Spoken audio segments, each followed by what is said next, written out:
One of the most common misconceptions creatives have is the idea that, well, I paid for it, so I own it.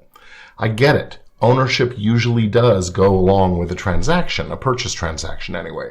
But when you're dealing with creative work, that's just not the case. The author of the work is the owner, and that means you could wind up with all kinds of bizarre claims coming at you from out of left field when you least expect it. And actually, that time, it's usually right after you start to hit it big or get noticed. Have you ever noticed how often new rising stars seem to wind up having legal hassles? That's because in their inexperience, they trust everyone and don't bother to get things in writing, or worse, they sign things without really understanding what they're doing. The folks who have experience and who have solid guidance from professionals, they're the ones who manage to avoid all that trouble.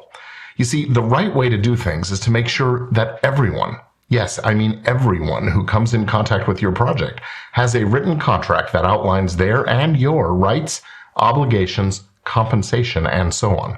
Getting these legal affairs in order doesn't require that you hire expensive lawyers, and it doesn't mean that you should just guess at what's needed and write your own contracts.